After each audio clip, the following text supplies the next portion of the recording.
नमस्कार दर्शक बंधु आपण को आम चैनल को स्वागत।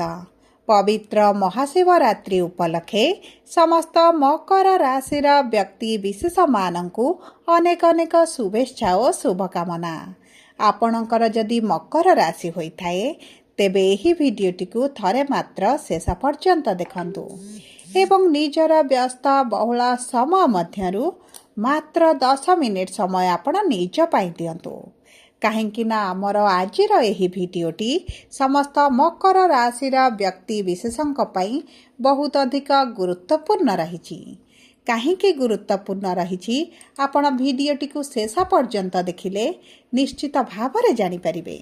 देखंतु आपणकर मकर राशि रे महाशिवरात्रि दिन बुध शुक्र सूर्य एवं मंगल आसवे आपणकर त्रिकोणर भाव को माने आपणकर राशि को त्याग करिवे जो कारण आपणक धनर भाव लक्ष्मी भाव विराजमान करी आपणकर आर्थिक समस्या को दूर करने सहित धन धान्य रे वृद्धि करिवे। आपणक भाग्य साथ देवा आरंभ करिवो। तेबे एही परिवर्तन आपणकर केउ क्षेत्रटी को अधिक प्रभाव पकाइबो केउ क्षेत्र रे आपण अधिक शुभ फल प्राप्त करिवे विस्तृत भाव रे एही वीडियो रे आलोचना करिबा। ता सहित दर्शक बंधु देवगुरु बृहस्पति मध्य निज चलन रे करुछंती परिवर्तन एवं आपणकर भाग्यर स्वामी होइथिबारु आपणकर भाग्य रे परिवर्तन आनिबे एवं ता सहित आपण माननकु एही वीडियो रे किछिटा सहज उपाय बा प्रतिकार जणाइबी जहा आपणकर अशुभत्व को दूर करी शुभाशुभ फल को द्विगुणित करिबारे सहाय्य करिवो। तेबे विलंब न करी आसंतु कार्यक्रमटी को आगकु बढ़ाइबा। किंतु भिडियोटी आरंभ करने पूर्वर जदि आपणकर भी मकर राशि होता है एवं आपण भी ईश्वर को आंतरिक भक्ति एवं विश्वास करती तेबे भिडियोटी को लाइक करंतु कमेंट बॉक्स रे ओम नमः शिवाय अवश्य लिखि दियंतु। ता सहित आम सह जोगाजोग करबा पई भिडियोर मध्य भाग रे एक व्हाट्सएप नंबर टी दिया जाइछि जो नंबर साहाय्य आपण आम सह जोगाजोग करी निजर नूतन कुंडली प्रस्तुत करि परिबे कुंडली विश्लेषण कराई परिबे किंबा आपणकर चाकरी विवाह व्यवसाय प्रेम संपर्क शिक्षा स्वास्थ्य को नहीं किछि समस्या रही तार सहजरे एवं स्वल्प मूल्य रे समाधान करि परिबे। सेतिपई आपण आम सह भिडियोर शेष पर्यंत जोड़ी होई रुहंतु एवं व्हाट्सएप नंबर माध्यम रे आम सह जोगाजोग करी खूब कम मूल्य रे आपणक समस्यार समाधान करंतु। एबे आसंतु जानिबा केउ केउ बड़ परिवर्तन आसीबो एही प्रमुख ग्रह मानकर राशि परिवर्तन रे आपणक जीवन रे। देखंतु आपणक राशि रे जेतेबेले चारोटी ग्रह एकत्र रहिथांती एहा आपणक स्वास्थ्य उपरे बहुत अधिक प्रभाव पकाउथला जो कारण आपणकर स्वास्थ्य खराब रहुथिला आपणकर आर्थिक समस्या मध्य देखा देउथिला ऋण आनिथिले ऋणटी को सुझी पारु नथिले ऋणर भार आपणक उपरे बढ़ी चलीथिला परिवार मध्य आपण खुशीर वातावरण देखु नथिले जदि आपण विद्यार्थी अछंती तेबे शिक्षा क्षेत्र रे निश्चित भाव रे समस्या आपण देखुथिले आपणकर अजथा खर्च बढ़ुथिला आपणकर चाकरी रे मध्य समस्याटी बढ़ी जाईची चाकरी पई अप्लाई करी मध्य विफलता देखुथिले एवं देखंतु समाज रे आपणकर मान सम्मान किछि मात्रा रे हानि घटिथिला आपणकर संतान संतति को नै आपण बहुत अधिक चिंतित रहउथिले एवं आपणकर व्यापार रे पूर्व भଳି आपण लाभ देखु नथिले आपणकर लॉस होला भଳି मध्य परिस्थिति आपणकर देखा जाउथिला आपणक प्रेम जीवन हेउ बा आपणक दाम्पत्य जीवन हेउ समस्याटी बढ़ी जाइथिला कलह बढ़ी जाइथिला विभिन्न प्रकार समस्या कारण उभयଙ୍କ मध्य दूरताटी मध्य बढ़ी जाइथिला जो कारण आपणकर मानसिक स्वास्थ्य सहित शारीरिक स्वास्थ्य मध्य बहुत अधिक प्रभावित हेउथिला। तेबे देखंतु एही भଳି जहाँ भी समस्या आपणक जीवन रे चलुथिला ताहा बे दूर हेबाकु जाउछि आपणक जीवन रे पुणी थरे खुशी फेरिबाकु जाउछि। तेबे सर्वप्रथम आसंतु जानिबा आपणकर स्वास्थ्यटी एही महाशिवरात्रि परठारु केमिति रहिबो। देखंतु आपणकर प्रथम गृह रे चारोटी शुभ ग्रह जेहेतु थिले एवं चारोटी ग्रहर प्रभाव जेहेतु आपणक उपरे थिला आपणक स्वास्थ्य रे बहुत अधिक समस्या आपण देखुथिले आपणकर मुंड व्यथा भଳି समस्या मध्य आपणकर देखा ଯାଉଥିଲା ଏବଂ କିଛି ମକର ରାଶିର ବ୍ୟକ୍ତିବିଶେଷଙ୍କର ପେଟରେ ସମସ୍ୟା ମଧ୍ୟ ବଢ଼ି ଯାଇଥିଲା। ଲିଭରରେ ସମସ୍ୟା, ଆପଣଙ୍କର ଡାଇଜେସନରେ ସମସ୍ୟା, କିଛିଟା ଷ୍ଟୋନ୍ କିମ୍ବା କିଛିଟା ପେଟରେ ଗ୍ୟାସ୍ ଭଳି ସମସ୍ୟା ମଧ୍ୟ ଆପଣଙ୍କର ବାହାରିଥିଲା। ତାହା ସହିତ ଦେଖନ୍ତୁ ଆପଣଙ୍କର ବିପି, ଡାଇବେଟିସ୍, କୋଲେଷ୍ଟ୍ରଲରେ ଉଚ୍ଚ ନିଚ ଭଳି ପରିସ୍ଥିତି ବଢ଼ିବା ସହିତ କିଛି ଲୋକଙ୍କର ନୂତନ ଭାବରେ ମଧ୍ୟ ବିପି, ଡାଇବେଟିସ୍ ମଧ୍ୟ ବାହାରିଥିଲା। ତେବେ ଏହିଭଳି ସମସ୍ୟା ଆପଣଙ୍କର ଯାହା ବି ଦେଖାଯାଉଥିଲା ସେଥିରେ ଆସିବ ପରିବର୍ତ୍ତନ। ଆପଣଙ୍କ ସ୍ୱାସ୍ଥ୍ୟ ଧୀରେ ଧୀରେ ଉନ୍ନତି କରିବ। ଯଦି ସ୍ୱାସ୍ଥ୍ୟ ଅବସ୍ଥା ବେଶୀ ଖରାପ ହୋଇଛି ଏବଂ ଆପଣ ପୀଡ଼ାରେ ଅଛନ୍ତି, ସମସ୍ୟାରେ ଅଛନ୍ତି, ତେବେ ନିଶ୍ଚିତ ଭାବରେ ଆପଣ ସେଥିରୁ ବାହାରକୁ ଆସିବେ। ସବୁଠାରୁ ବଡ଼ କଥା ହେଉଛି ଆପଣଙ୍କ ରୋଗ ପ୍ରତିରୋଧକ ଶକ୍ତି ବୃଦ୍ଧି ହେବ।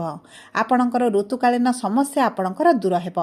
ଯଦି ଆପଣଙ୍କର ଦାନ୍ତରେ, ପାଟିରେ କିଛିଟା ସମସ୍ୟା ଚାଲିଛି, ଗଳାରେ ସମସ୍ୟା ରହିଛି, ତେବେ ତାହା ଆପଣଙ୍କର ନିଶ୍ଚିତ ଭାବରେ ଦୂର ହୋଇଯିବ।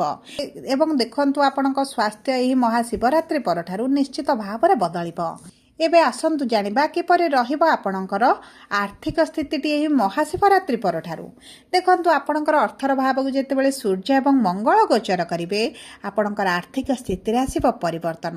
ଏବଂ ଆପଣଙ୍କର ଅଷ୍ଟମ ଭାବର ସ୍ୱାମୀ ସୂର୍ଯ୍ୟ ହୋଇଥିବାରୁ ଆପଣଙ୍କ ପୈତୃକ ସମ୍ପତ୍ତିକୁ ନେଇ ଯଦି କିଛି ସମସ୍ୟା ଚାଲିଛି କିମ୍ବା ଆପଣଙ୍କ ପୈତୃକ ସମ୍ପତ୍ତିରେ ଆପଣଙ୍କୁ ପ୍ରାପ୍ୟ ଆପଣଙ୍କୁ ମିଳିପାରୁନଥିଲା, ସେହି ମାଧ୍ୟମରେ ମଧ୍ୟ ଆପଣଙ୍କୁ ଅର୍ଥ ପ୍ରାପ୍ତି ହେବ। ଆପଣଙ୍କର ଧନ ବୃଦ୍ଧି ଘଟିବ। ଆପଣଙ୍କର ଯଦି କିଛି ଅର୍ଥ ଫସିକି ରହିଛି ସେହି ଅର୍ଥ ମଧ୍ୟ ପ୍ରାପ୍ତି ହେବ।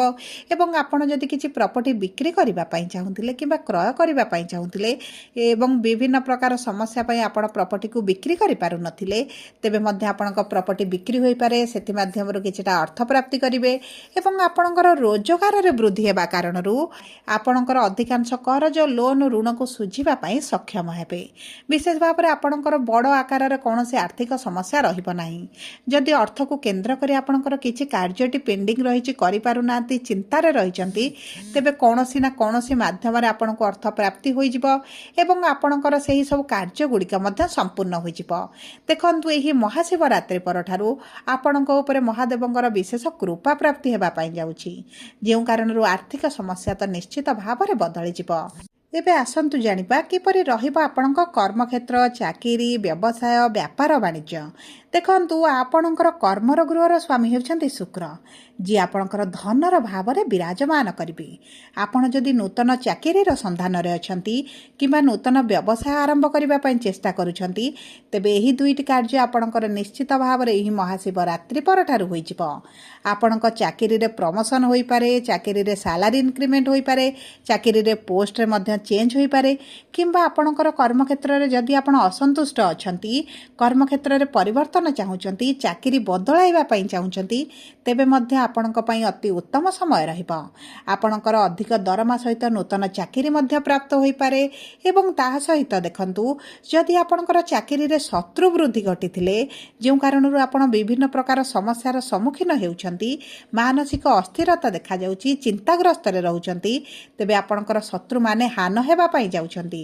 କାରଣ ଆପଣଙ୍କ ରାଶିର ସ୍ୱାମୀ ଶନି ବର୍ତ୍ତମାନ ନିଜ ନକ୍ଷତ୍ରରେ ପ୍ରବେଶ କରିବେ, ଯେଉଁ କାରଣରୁ ଆପଣଙ୍କ ଉପରେ ଶୁଭ ପ୍ରଭାବ ପକାଇବେ, ଶତ୍ରୁ ନାଶ କରିବେ, ରୋଗ ବ୍ୟାଧି ଦୂର କରିବେ ଏବଂ ତା ସହିତ ଆପଣଙ୍କର ଆର୍ଥିକ ସ୍ଥିତିକୁ ମଧ୍ୟ ମଜବୁତ କରିବେ।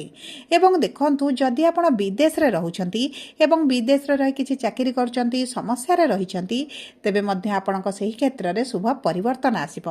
ଆପଣ ଯଦି ଘରଠାରୁ ଦୂରରେ ରହି କିଛି କାର୍ଯ୍ୟ କରିବା ପାଇଁ ଚିନ୍ତା କରୁଛନ୍ତି, ତେବେ ଆପଣଙ୍କ ପାଇଁ ଅତି ଉତ୍ତମ ରହିବ। ଏବଂ ଯଦି ଆମେ ଦେଖିବା ଆପଣଙ୍କ ବ୍ୟବସାୟ ବାଣିଜ୍ୟକୁ, ତେବେ ଆପଣଙ୍କ ବ୍ୟବସାୟରେ ଯେଉଁ ଲସ୍ ଭଳି ପରିସ୍ଥିତି ଦେଖାଯାଉଥିଲା ଏବଂ ଆପଣଙ୍କ ପୂର୍ବ ଭଳି ବ୍ୟାପାର ବାଣିଜ୍ୟ ହୋଇପାରୁନଥିଲା, ବ୍ୟବସାୟ ବୁଡ଼ିଲା ଭଳି ଲାଗୁଛି କିମ୍ବା ଆପଣଙ୍କ ବ୍ୟବସାୟରେ ଶତ୍ରୁ ବଢ଼ିଯାଇଛନ୍ତି, କମ୍ପିଟେଟର ବଢ଼ିଯାଇଛନ୍ତି ଏବଂ ଆପଣଙ୍କୁ ପଛରେ ରହିଲା ଭଳି ଅନୁଭବ ହେଉଛି, ତେବେ ଚିନ୍ତାର କୌଣସି ଆବଶ୍ୟକତା ନାହିଁ। କାରଣ ଆପଣଙ୍କର ଲାଭର ଭାବର ସ୍ୱାମୀ ଆପଣଙ୍କ ଧନର ଭାବରେ ରହିବେ, ଯେଉଁ କାରଣରୁ ଆପଣଙ୍କ ବ୍ୟବସାୟରେ ଉନ୍ନତି ଘଟିବ। ଆପଣଙ୍କର ଅଗ୍ରଗତି ମଧ୍ୟ ଦେଖିବେ, ବ୍ୟବସାୟକୁ ବିସ୍ତାର ମଧ୍ୟ କରିପାରନ୍ତି, ନୂତନ ଷ୍ଟ୍ରାଟାଜି ଆପଣ ଆପଣାଇ ପାରନ୍ତି ଏବଂ ଆପଣଙ୍କ ବ୍ୟବସାୟକୁ ଯଦି ଅନଲାଇନ୍ ऑनलाइन रिलेटेड किसी करदियंती तेबे मध्य बहुत अधिक आकाश छुआ सफलता आपनको प्राप्त हेबो किंबा आपण जदि ऑनलाइन रे किसी कार्य करूचंती तेबे मध्य आपनको पई अति उत्तम रहिबो। एबे आसंतु जानिबा किपरि रहिबो आपणकर शिक्षा प्रेम संपर्क एवं संतानर युग। देखंतु शिक्षार गृहर स्वामी हेउचंती शुक्र जे आपणको मित्रर गृहरे रहिबे। जदि एही समय मध्य विशेष भाव में यही महाशिवरात्रि परठारु आपण किसी चाकरी ପାଇଁ परीक्षा देउछंती इंटरव्यू देउछंती तेबे चाकरी होई जिवार बहुत अधिक संभावना देखा जाउची किंबा आपण जदि किसी क्लास प्रमोशन ପାଇଁ परीक्षा देउछंती तेबे भाग्य आपणकर साथ देबो। आपणकर शिक्षा संबंधित किसी बड़ निष्पत्ति नहीं पारंती एवं देखंतु शिक्षा क्षेत्र में आपनको अति उत्तम फल प्राप्त हेबो। जदि आमे देखिबा आपणक प्रेम संपर्क को तेबे प्रेम संपर्क रे जे पूर्वरु समस्या गुड़िक रहउतला ता आपणकर दूर होई जिवो। संपर्क रे निकटतरता बढ़िबो। जदि बुझापणा भितर मतभेद रहउतला तेबे बुझापणा मध्य बढ़िबो। उभय जदि विवाह करिबा पई निष्पत्ति नेउछंती तेबे मध्य अति उत्तम समय रहिछि किंतु आपणक कुंडली रे प्रेम विवाहर योग रहिबार आवश्यकता रहिछि एवं जदि आमे देखिबा आपणकर विवाहर योग को एवं वैवाहिक संपर्क को तेबे देखंतु विवाहर योग आपणकर अति प्रबल बनुछि कारण आपणक विवाहर गृहर स्वामी हेउचंती चंद्रमा जे 2.5 दिन रे राशि परिवर्तन करंती एवं आपणकर रस्याधिपति हेउचंती शनि पंचमाधिपति शुक्र एवं नवमाधिपति बुध जेहेतु आपणकर द्वितीय भाव में रहिबे तेणुकरी विवाह पई प्रबल योग बनाइबे। आपणकर एही समय मध्य विवाह होई पारे किंबा विवाह ठीक होई मध्य रही पारे। जदि आमे आपणक वैवाहिक संपर्क को देखिबा तेबे संपर्क रे आपण निश्चित भाव में सुधार देखिबे। आपण जे असंतोष रहउचंती आपण जे चिंतित रहउचंती परिवार भितर खुशी अनुभव करि पारु नांती आपणक साथीक सहित भल समय अतिबाहित करिवे। संपर्क रे मधुरता आसीबो। आपणक परिवार मध्य शांति मध्य बढ़िबो। देखंतु आपणक पई बहुत अधिक शुभ समय रहिबो। सबु परे अशुभत्व को दूर करी शुभाशुभ फल को वृद्धि करिबा पई आपण प्रतिदिन शनिकर बीज मंत्र पाठ करंतु। प्रातः समय सूर्य को जल अर्पण करंतु। महादेवଙ୍କ मंदिर रे जल अर्पण करिबा सहित मानसिक शांति पई आपण ओम नमः शिवाय मंत्र प्रतिदिन 27 थर पाठ करंतु एवं चेष्टा करंतु किछि पशु पक्षी मानकु खाद्य खाइबा को देबा पई।